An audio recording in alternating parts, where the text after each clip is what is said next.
بسم اللہ الرحمن الرحیم۔ آج کا پرچہ مشکاۃ شریف 1429 ہجری۔ سوال نمبر 1، ضرب عمر بین ثدیی فخررت لاستی فقال ارجع یا ابا ہریرۃ فرجعت الى رسول اللہ صلی اللہ علیہ وسلم فاجہشت بالبکاء ورکبنی عمر واذا هو على اسری وفي آخر الحديث قال فلا تفعل فإني أخشى أن يتكل الناس عليها فخلهم يعملون فقال رسول الله صلی اللہ علیہ وسلم فخلهم۔ مطلب لکھتے ہوئے حدیث میں مذکور پورا واقعہ لکھیے۔ ترجمہ، اس سے پہلے ترجمہ۔ حضرت عمر رضی اللہ عنہ نے میرے سینے پر زور سے مارا، فخررت لاستی، چنانچہ میں اپنی سرین کے بل گر گیا۔ فقال، تو انہوں نے کہا، ارجع یا ابا ہریرہ، ابو ہریرہ واپس جاؤ۔ چنانچہ میں رسول اللہ صلی اللہ علیہ وسلم کی خدمت میں واپس گیا۔ فاجہشت بالبکائی، تو میں خوب زور سے رونے لگا، پھوٹ پھوٹ کر رونے لگا۔ ورکبنی عمر، ادھر مجھ پر حضرت عمر کا غم سوار تھا۔ واذا هو علی اسری، دیکھتا کیا ہوں کہ میرے پیچھے پیچھے حضرت عمر آ رہے ہیں۔ وفی آخر الحدیث، اور حدیث کے آخر میں ہے، قال، حضرت عمر رضی اللہ عنہ نے کہا، فلا تفعل، کہ آپ ایسا نہ کیجیے، یا رسول اللہ آپ ایسا نہ کیجیے۔ فانی اخشی، کیونکہ مجھے ڈر ہے کہ لوگ اس خوشخبری پر بھروسہ کر لیں گے۔ فخلہم یعملون، چنانچہ ان کو کام میں لگے رہنے دیجیے، جو وہ عمل کر رہے ہیں اس عمل میں لگے رہنے دیجیے۔ چنانچہ رسول اللہ صلی اللہ علیہ وسلم نے ارشاد فرمایا، فخلہم، کہ ان کو کام میں لگے رہنے دو۔ مطلب لکھتے ہوئے حدیث میں مذکورہ پورا واقعہ لکھی۔ واقعہ یہ ہے، کافی لمبا واقعہ ہے، مختصراً یہ ہے کہ حضرت ابو ہریرہ رضی اللہ تعالیٰ عنہ اس حدیث کے راوی ہیں۔ فرماتے ہیں کہ ایک مرتبہ ہم اللہ کے نبی صلی اللہ علیہ وسلم کے پاس بیٹھے تھے، چند صحابہ کرام بھی بیٹھے تھے، ان میں حضرت ابو بکر اور عمر رضی اللہ عنہما بھی موجود تھے۔ اچانک آپ علیہ السلام ہمارے بیچ میں سے اٹھے اور چل دیے۔ ہم آپ کا انتظار کرتے رہے، کافی دیر ہو گئی کہ آپ تشریف نہ لائے، تو مجھے بڑی گھبراہٹ ہوئی، اور سب سے پہلے شخص میں ہی تھا جو گھبرا کر کے اٹھا اور آپ کو تلاش کرنے کے لیے نکلا۔ مجھے آپ نظر نہیں آئے، تو میں بنی نجار قبیلہ ہے، اس میں سے قبیلے کے ایک انصاری کے باغ تھا، ان کے قریب جب ہم پہنچا، خیال یہ تھا کہ شاید آپ اس باغ کے اندر ہوں گے، تو دیکھا باغ کا کوئی جانے کا راستہ نہیں ہے، لیکن ایک نالی پانی کی جا رہی ہے۔ تو میں اسی نالی کے سارے باغ کے اندر جب داخل ہوا تو دیکھتا کیا ہوں کہ اللہ کے نبی صلی اللہ علیہ وسلم آپ موجود ہیں۔ تو میں نے حیرت سے آپ سے پوچھا کہ اللہ کے نبی، ہم بڑے گھبرا رہے تھے، آپ کہاں تھے؟ یعنی ہم گھبراہٹ میں تھے۔ اللہ کے نبی نے حیرت سے پوچھا کہ ابو ہریرہ تم یہاں کیا کر رہے ہو؟ تو میں نے وہی اپنی بات دہرائی کہ آپ ہمارے درمیان میں بیٹھے ہوئے تھے اور اچانک آپ اٹھ کر کے نکلے، تو ہمیں بڑی گھبراہٹ ہوئی، اس وجہ سے میں ڈھونڈتا آپ کو یہاں تک پہنچا ہوں۔ اس کے بعد اللہ کے نبی نے اپنی 2 جوتیاں نکالی، اور دونوں جوتیاں نکال کر کے مجھے دی اور کہا کہ جاؤ، اور کہ لوگ جان لیں کہ تم میرے پاس سے آئے ہو اور میرے قاصد ہو۔ وہ بطور قاصد کہ آپ نے جو دونوں جوتیاں آپ کو دے دیں، اور کہا کہ باہر جو بھی شخص آپ کو ملے تو اس سے کہو کہ جو شخص بھی سچے دل سے اور اچھے پختہ اعتقاد سے گواہی دیتا ہو کہ اللہ کے سوا کوئی معبود نہیں، تو اس کو جنت کی خوشخبری دے دو۔ آپ جا رہے تھے کہ راستے میں حضرت عمر رضی اللہ تعالیٰ عنہ سے ملاقات ہوئی۔ حضرت عمر رضی اللہ تعالیٰ عنہ نے پوچھا کہ ابو ہریرہ جوتیاں کیسی ہیں؟ تو میں نے انہیں وہ بات بتائی، تو حضرت عمر رضی اللہ تعالیٰ عنہ نے یہ بات سن کر میرے سینے پر مارا۔ اسی واقعے میں اتنا واقعہ ہونے کے بعد یہاں سے وہ ضرب عمر بین ثدیی، کہ میرے سینے پر مارا کہ میں سوئیں کے بل گر پڑا۔ آپ کمزور تھے، دبلے پتلے تھے، حضرت عمر رضی اللہ تعالیٰ عنہ کافی لمبے تھے، طاقتور تھے، تو گر گئے۔ تو آپ روتے ہوئے اللہ کے نبی کے پاس گئے، کیونکہ حضرت عمر رضی اللہ تعالیٰ نے کہا کہ جاؤ پیچھے، آپ واپس جاؤ اللہ کے نبی کے پاس، اور پیچھے سے حضرت عمر رضی اللہ تعالیٰ عنہ بھی آئے۔ تو اللہ کے نبی نے جب دیکھا کہ ابو ہریرہ رو رہے ہیں، پوچھا کہ عمر رضی اللہ تعالیٰ عنہ سے کہ ایسا تم نے کیوں کیا، کیوں مارا؟ تو انہوں نے کہا رسول اللہ آپ پر میرے ماں باپ قربان ہیں، کیا واقعی آپ نے یہ حکم دیا ہے جو ابو ہریرہ رضی اللہ تعالیٰ عنہ مجھ سے کہتے ہیں؟ اللہ کے نبی نے کہا جی ہاں۔ تو حضرت عمر رضی اللہ تعالیٰ عنہ نے اللہ کے نبی سے منع فرمایا کہ اللہ یا رسول اللہ آپ ایسا نہ کیجیے، کیونکہ مجھے ڈر ہے کہ لوگ اس خوشخبری پر بھروسہ نہ کر لیں اور عمل ہی کرنا چھوڑ دیں، صرف صدق دل سے لا الہ الا اللہ محمد رسول اللہ کہہ لیں اور سمجھ لیں کہ جنت کی خوشخبری ہمیں مل گئی ہے اور جنت میں ہم چلے جائیں گے۔ تو اسی لیے اللہ کے نبی سے آپ نے منع کیا، چنانچہ اللہ کے نبی نے آپ کی بات مانی اور کہا کہ ٹھیک ہے، عمر کے مشورے کو قبول کیا اور کہا کہ لوگوں کو اپنے اپنے عملوں میں لگے رہنے دیجیے۔ یہ واقعہ مکمل ہوا مختصراً۔ اس میں آگے ہیں کہ اس سوال کا جواب لکھیں کہ حضرت عمر رضی اللہ تعالیٰ عنہ کے ذہن میں جو مصلحت کیسے آئی جو نبی علیہ السلام کے ذہن میں نہیں آئی۔ دیکھیے اس سوال کا جواب یہ ہے کہ حضور صلی اللہ علیہ وسلم ایک نبی ہے، اور نبی کی اور حضور علیہ السلام کی مختلف شان ہوا کرتی ہیں، کیونکہ اللہ کی جو صفات ہیں وہ دو طرح کی صفات ہیں، ایک صفت جمالی اور ایک صفت جلالی۔ صفت جلالی کا تقاضا تو یہ ہے کہ ذرا سی لغزش پر بھی اللہ تعالیٰ دوزخ میں پھینک دے، جیسا کہ اللہ کے نبی کا فرمان بھی ہے کہ من کان فی قلبی ہی مثقال ذرۃ من کبر دخل النار، ذرہ برابر بھی تکبر ہوگا اللہ اسے دوزخ میں داخل کر دے گا۔ ایک اللہ کی جو صفت ہے صفت جمالی ہے، اس کا تقاضا یہ ہے کہ معمولی سی نیکی پر بھی اللہ جنت میں بھیج دیں۔ چنانچہ یہاں اسی مناسبت سے وہی ہے کہ معمولی سی نیکی کے صرف صدق دل سے اگر کوئی لا الہ الا اللہ محمد رسول اللہ کہہ لے تو اللہ تعالیٰ اسے جنت میں بھیج دیں گے۔ تو یہ کیفیت اللہ کے نبی پر تھی۔ اور رہی بات حضرت عمر رضی اللہ تعالیٰ عنہ کی، وہ اس پائے کے تو آدمی نہیں تھے، اور ان کی نظر جو تھی وہ مخلوق کی کمزوری کی طرف تھی، اور مخلوق کی طرف ان کی نظر گئی کہ اگر یہ بشارت سنی گئی تو کہیں ایسا نہ ہو کہ مخلوق اسی بشارت پر عمل کرنا شروع کر دے اور باقی جو اعمال ہیں انہیں چھوڑ دے۔ تو اس لیے حضرت عمر رضی اللہ تعالیٰ عنہ کی موافقت فرماتے ہوئے اللہ کے نبی نے کہا کہ اچھا بشارت نہ دو، تو لہٰذا اس میں کوئی ایسا اشکال نہیں ہے۔ سوال نمبر 2، قال رسول اللہ صلی اللہ علیہ وسلم ان اللہ لا يقبض العلم انتزاعا ينتزعه من العباد ولكن يقبض العلم بقبض العلماء حتى إذا لم يبق عالما اتخذ الناس رؤوسا جهالا فسئلوا فأفتوا بغیر علم فضلوا وأضلوا۔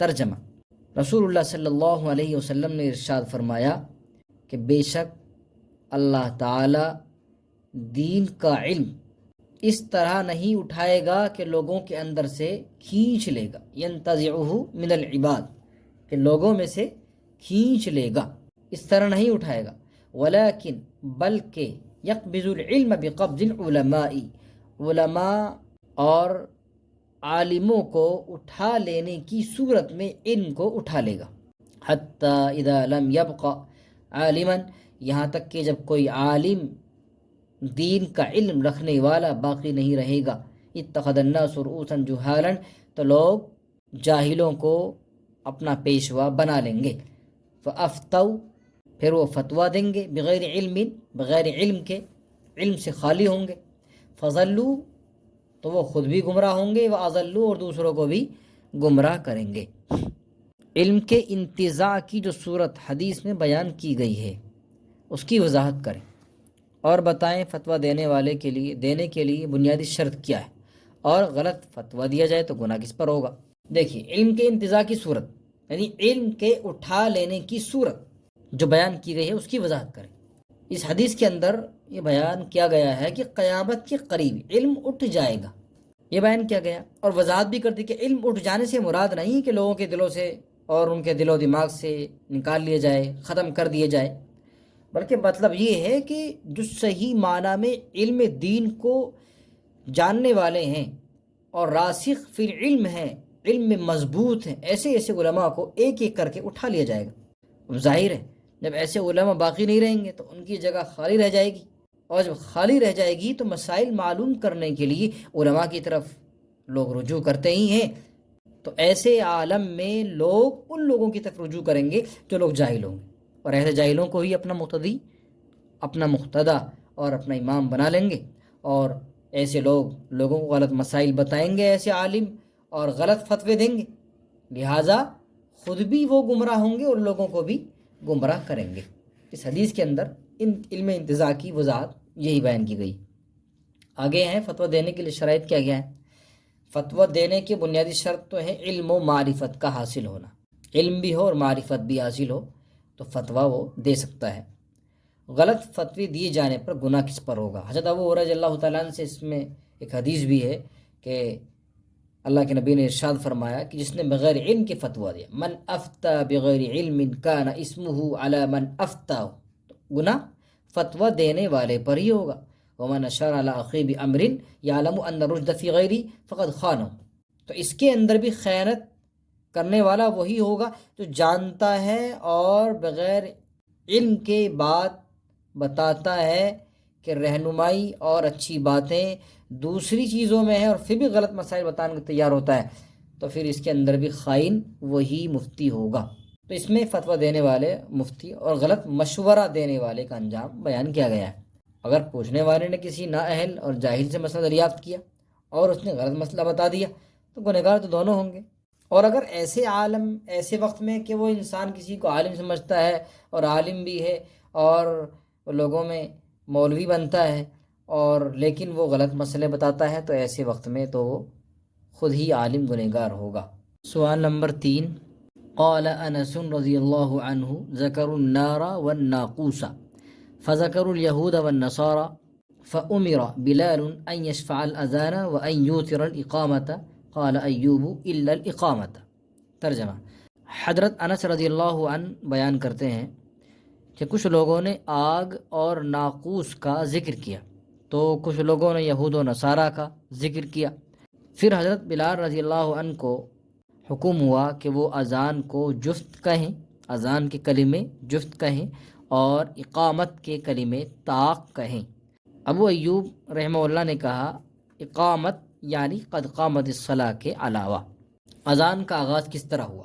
سیدنا حضرت علی کرم اللہ وجہہ سے روایت ہے کہ رسول اللہ صلی اللہ علیہ وسلم جب معراج کی رات میں اوپر تشریف لے گئے تھے تو آپ جب بالکل آخر انتہا تک پہنچ چکے تھے، یعنی پردہ عزت تک پہنچ گئے تھے، اور تو حضور صلی اللہ علیہ وسلم نے حضرت جبرائیل سے پوچھا تھا اس وقت، کیونکہ ایک فرشتہ نمودار ہوا تھا، آیا تھا کہ فرشتہ کون ہے، اور اس فرشتے نے اللہ اکبر پردے کے پیچھے کہا تھا، اللہ اکبر۔ پردے کے پیچھے سے آواز آئی کہ جب اس فرشتے نے کہا کہ اللہ اکبر تو پردے کے پیچھے سے آواز آئی کہ اس نے سچ کہا، میرے بندے نے، اس فرشتے نے، انا اکبر کہ میں بہت بڑا ہوں۔ اس کے بعد وہ سارے کلمات جو اذان میں کہے جاتے ہیں اس وقت اس فرشتے نے کلمات سارے ادا کیے۔ اس روایت سے ظاہر ہوتا ہے کہ حضور علیہ السلام نے پوری اذان معراج کی رات میں سنی تھی۔ البتہ اذان کی مشروعیت ابھی نہیں ہوئی تھی، یہ حکم نہیں تھا۔ یہی وجہ ہے کہ اللہ کے نبی صلی اللہ علیہ وسلم نے مکہ مکرمہ کے اندر بغیر ہی اذان کے نمازیں ادا کی ہیں، اور اذان کی مشروعیت بعض حضرات کہتے ہیں کہ 1 ہجری میں ہوئی ہے اور بعض کہتے ہیں کہ 2 ہجری میں اذان مشروع ہوئی۔ کلمات اذان اور اقامت میں اختلاف ائمہ مدلل اور مفصل لکھیں۔ اذان کے کلمات میں اختلاف اور اقامت کے کلمات میں اختلاف، الگ الگ ہوئے۔ پہلی بات تو یہ دیکھنا ہے کلمات کی اذان کی جو تعداد ہے اس میں اختلاف کی بنیاد 2 باتوں پر ہے کہ اذان میں تربیع اور اذان میں ترجیع۔ تربیع یعنی تکبیر کو 4 مرتبہ کہنا ہے یا نہیں، ترجیع یعنی شہادتین کو 2 مرتبہ کہنا ہے یا نہیں۔ امام مالک رحمہ اللہ کے نزدیک اذان میں ترجیع ہے لیکن تربیع نہیں ہے، لہٰذا ان کے نزدیک کلمات اذان 17 ہو گئے۔ اسی طرح امام شافعی رحمہ اللہ کے نزدیک اذان میں تربیع بھی ہے اور ترجیع بھی ہے، لہٰذا ان کے نزدیک کلمات اذان 19 ہوئے۔ ہمارے یہاں احناف کے نزدیک اور امام احمد رحمہ اللہ کا بھی یہی قول ہے کہ اذان کے اندر تربیع تو ہے، ترجیع نہیں ہے، لہٰذا احناف کے نزدیک کلمات اذان کی تعداد 15 ہے۔ ان حضرات کے دلائل، امام مالک رحمہ اللہ کی جو دلیل ہے وہ یہ ہے، قال امر بلال ان یشفع الاذان وان یتر الاقامۃ، جو حدیث کے اندر جو اس عبارت میں ہے وہ ان کی دلیل ہے۔ امام شافعی رحمہ اللہ دلیل دیتے ہیں ابو محذورہ رضی اللہ عنہ کی حدیث سے، وہ فرماتے ہیں کہ مجھے اللہ کے رسول صلی اللہ علیہ وسلم نے اذان میں 19 کلمات سکھائے تھے، علمنی رسول اللہ صلی اللہ علیہ وسلم الاذان 19 کلمۃ، تو یہ 19 کلمات آپ نے سکھائے تھے۔ احناف کے نزدیک، احناف کی جو دلیل ہے وہ عبداللہ بن زید کی دلیل ہے کہ اللہ کے رسول صلی اللہ علیہ وسلم کی جو اذان ہوا کرتی تھی وہ شفعن اذان میں بھی اور اقامت میں بھی جفت ہوا کرتی تھی۔ اسی طرح سوید بن غفلہ کی روایت ہے، وہ فرماتے ہیں کہ میں نے بلال رضی اللہ عنہ کو اذان دیتے ہوئے سنا تھا، مسنا مسنا ویقیم مسنا مسنا، یعنی دو مرتبہ اذان دیتے ہوئے میں نے سنا۔ تو امام مالک رحمہ اللہ کے نزدیک کلمات اذان 17 ہیں، امام شافعی کے نزدیک 19 ہیں، اور احناف کے نزدیک، اور یہ قول امام احمد رحمہ اللہ کا ہے، ان کے یہاں 15 ہے۔ دلیل بھی حضرات کی آ گئی۔ اب ہے کلمات اقامت میں اختلاف، اقامت میں کتنی کلمات ہوں گے؟ ائمہ ثلاثہ میں سے حنابلہ اور شافعیہ، ان حضرات کے نزدیک اقامت کے کلمات جو ہیں وہ 11 ہیں، جس میں شہادتین اور حی علتین صرف ایک بار ہے، اور قد قامت الصلاۃ 2 مرتبہ ہے۔ امام مالک کے نزدیک اقامت میں کل 10 کلمات ہیں، کیونکہ وہ اقامت کو بھی ایک مرتبہ کہنے کے قائل ہیں۔ اب ان حضرات نے جو دلیل دی ہے وہ حضرت انس رضی اللہ عنہ کی روایت سے استدلال کرتے ہیں۔ یہی روایت کہ اللہ کے نبی نے بلال کو حکم دیا تھا کہ وہ اذان کو جفت کہیں اور اقامت کو طاق کہیں، الا الاقامت، سوائے قد قامت الصلاۃ کے۔ اب یہاں جو حدیث سے امام مالک بھی اسی حدیث سے دلیل پیش کرتے ہیں، البتہ وہ الا الاقامت کو استثناء نہیں مانتے۔ حنفیہ کے نزدیک کلمات اقامت جو ہیں وہ کل 17 ہیں، تو گویا اذان کے 15 کلمات ہوئے، اور اس میں صرف 2 مرتبہ قد قامت الصلاۃ کا اضافہ ہوا جو حی علتین کے بعد کیا جاتا ہے، تو لہٰذا 17 کلمات ہوئے۔ ان حضرات کی دلیل جو ہے وہ عبداللہ بن زید رضی اللہ عنہ کی دلیل ہے، وہی کان اذان رسول اللہ صلی اللہ علیہ وسلم شفعان فی الاذان والاقامت، جن کو یعنی یہی، اور ایک وہ روایت بھی ہے جس میں ان کو خواب کے اندر اذان کے ساتھ ساتھ اقامت بھی سکھائی گئی تھی۔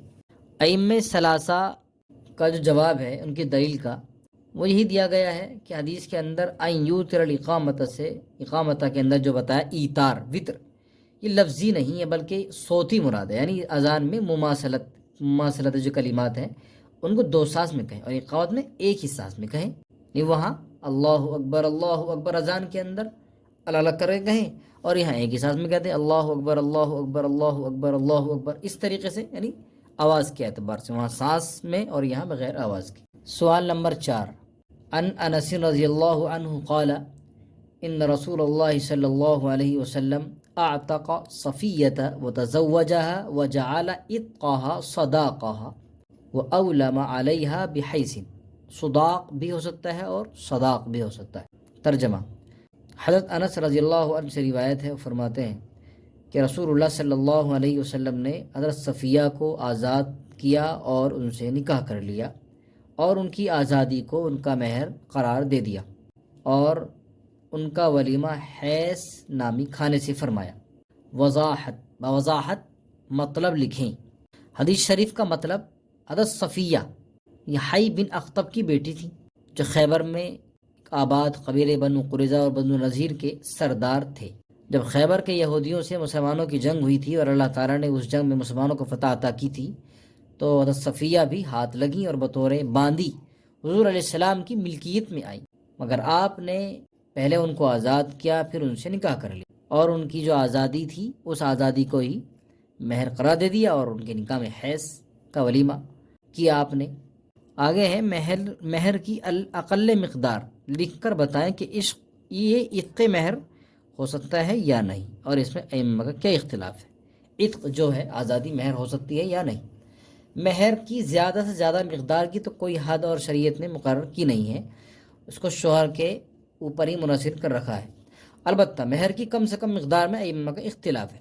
حضرت امام اعظم ابو حنیفہ رحمۃ اللہ علیہ کے نزدیک 10 درہم ہے، خواہ خود چاندی ہو یا اتنی چاندی کی قیمت کے بقدر سونا ہو، خواہ کوئی اور چیز ہو، رقم وغیرہ، بہرحال 10 درہم چاندی کی قیمت کے برابر ہو۔ اگر کوئی شخص 10 درہم سے کم کا مہر باندھے گا تو اس کا نکاح صحیح نہیں ہوگا، امام ابو حنیفہ کے نزدیک۔ امام مالک رحمہ اللہ کے نزدیک اقل مقدار 1/4 دینار یا اس کی قیمت ہے۔ حضرت امام شافعی اور امام احمد رحمہم اللہ، ان دونوں حضرات کے نزدیک مہر کی کوئی کم سے کم مقدار بھی متعین نہیں ہے، بلکہ ان دونوں کا مسلک تو یہ ہے کہ ہر وہ چیز جو قیمت بننے کی صلاحیت رکھتی ہو، کہ اس کو قیمت کہا جا سکتا ہو، وہ سامان بن سکتا ہو، جس پر جس پر میاں بیوی زوجین راضی ہو جائیں بس اسی کو مہر بنانا جائز ہے، خواہ وہ قلیل ہو، تھوڑا ہو یا زیادہ ہو۔ اب رہی بات عتق کی کہ مہر ہو سکتا ہے یا نہیں، تو امام احمد، امام اسحاق، امام اوزاعی، ان حضرات کے نزدیک عتق کو مہر قرار دینا جائز ہے، اور یہی امام یوسف رحمہ اللہ کا بھی قول ہے، اور ایک قول امام شافعی رحمۃ اللہ علیہ کا بھی ہے۔ اب ان حضرات کی جو دلیل ہے وہ حضرت صفیہ کی حدیث سے اطلاع انہوں نے کیا ہے کہ حضرت صفیہ کو آزاد کر کے نکاح کیا اور آزادی کو ہی مہر قرار دے دیا۔ امام ابو حنیفہ، امام مالک رحمہ اللہ کے نزدیک عتق کو مہر قرار دینا درست نہیں ہے، لیکن امام شافعی رحمہ اللہ کا مشہور قول بھی اور مفتابی قول بھی یہی ہے۔ ان حضرات کی دلیل کیا ہے؟ قرآن کریم کی آیت ہے، ایک ٹکڑا ہے، ان تبتغوا باموالکم، یہاں بدل بضعہ مال ہونے کو شرط قرار دیا، اور ایک دلیل اور بھی ہے، وآتوا النساء صدقاتہن نحلہ۔ تو فریق اول امام احمد، امام اوزاعی وغیرہ حضرات، ان کی دلیل کا جو جواب ہے، کہہ رہے ہیں ان کی طرف سے اس حدیث کی تعویل کی جاتی ہے حضور صلی اللہ علیہ وسلم کی طرف سے حضرت صفیہ رضی اللہ عنہا کی آزادی کو ان کا مہر قرار دیا جانا۔ یہ تو ایک استثنائی صورت ہے، یہی صورت ہے کہ جو صرف آپ کے ساتھ خاص تھا اور کسی کے لیے جائز نہیں ہے۔ بہت سی خصوصیتیں ہوتی ہیں جو صرف ایک کے لیے ہے، دوسرے کے لیے نہیں ہے۔ اسی طرح ہدایہ کی شرح کے اندر بھی یہ بات لکھی گئی ہے، شرح ہدایہ میں، کہ اگر کوئی شخص اپنی باندی کو آزاد کرے اور اس کی آزادی کو اس کا مہر قرار دے تو یہ آزاد کرنا صحیح ہو جائے گا اور مہر مثل واجب ہو جائے گا۔ واللہ اعلم۔ سوال نمبر 5، عن ابن عمر رضی اللہ عنہ قال قال رسول اللہ صلی اللہ علیہ وسلم احلت لنا میتتان ودمان، المیتتان الحوت والجراد والدمان الکبد والطحال۔ حضرت ابن عمر رضی اللہ عنہ کہتے ہیں کہ رسول اللہ صلی اللہ علیہ وسلم نے ارشاد فرمایا کہ ہمارے لیے 2 مری ہوئی چیزیں حلال کر دی گئی ہیں اور 2 خون حلال کر دیے گئے ہیں۔ 2 مری ہوئی چیزیں مچھلی اور ٹڈی ہیں، اور 2 خون کلیجی اور تیلی ہیں۔ حدیث شریف کا مطلب، وضاحت مطلب لکھیے۔ حدیث شریف کا مطلب تو ترجمے سے بالکل واضح ہو رہا ہے کہ اللہ کے نبی نے ہمارے لیے 2 مری ہوئی چیزیں، یعنی بغیر ذبح کے مری ہوئی جو چیزیں ہیں بغیر ذبح کے حلال ہیں۔ ایک تو مچھلی، ایک ٹڈی ہے، اور دوسرے 2 خون حلال ہیں، کلیجی، دوسرا تلی۔ مچھلی کے علاوہ پانی کے دوسرے جانور کے حلت کے بارے میں فقہا کا اختلاف لکھیے۔ دیکھیے تمام فقہا کا اس بات پر اتفاق ہے کہ مچھلی حلال ہے، لیکن اس کے علاوہ کے بارے میں اختلاف ہے، مچھلی جانور کے علاوہ، کہ سمندر کے کون کون جو پانی کے اندر رہنے والے ہیں، کون کون سے جانور حلال ہیں، کون کون سے حرام ہیں۔ امام مالک رحمہ اللہ کا مسلک تو یہی ہے کہ خنزیر بحری کے سوا تمام پانی میں رہنے والے جانور جائز ہیں، حلال ہیں۔ امام ابو حنیفہ رحمہ اللہ کا مذہب یہ ہے کہ مچھلی کے علاوہ تمام جانور حرام ہیں۔ امام شافعی رحمہ اللہ سے چند اقوال ہیں، ایک تو یہی ہے کہ تمام جانور حرام ہیں مچھلی کے علاوہ، ایک یہ بھی ہے کہ جتنے جانور خشکی میں حلال ہیں اتنی ان کی نظیریں سمندر میں بھی ہیں تو وہ بھی حلال ہیں، یعنی جو خشکی میں حرام وہ سمندر میں حرام، جو خشکی میں حلال جو سمندر میں حلال۔ اسی طرح وہ یہ بھی کہتے ہیں کہ میڈک ہوا، کچھوا ہوا، کتا، یہ بحری اور خنزیر سب حرام۔ خیر، امام شافعی اور امام مالک ان حضرات کی دلیل ہے وہ ہے احل لکم صید البحر وطعام، اس میں لفظ صید عام ہے، اس لیے ہر جانور حلال ہو جائے گا۔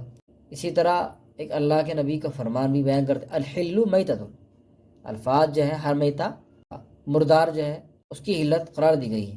حنفیہ کے دلائل، ایک اللہ تعالیٰ کا فرمان ہے وَيُحَرِّمُ عَلَيْهِمُ الْخَبَائِث، اس میں خبائث سے مراد وہ چیزیں جن سے طبیعت گھن کرتی ہے، اچھی نہیں لگتی ہیں، طبیعت اچاٹ ہوتی ہے۔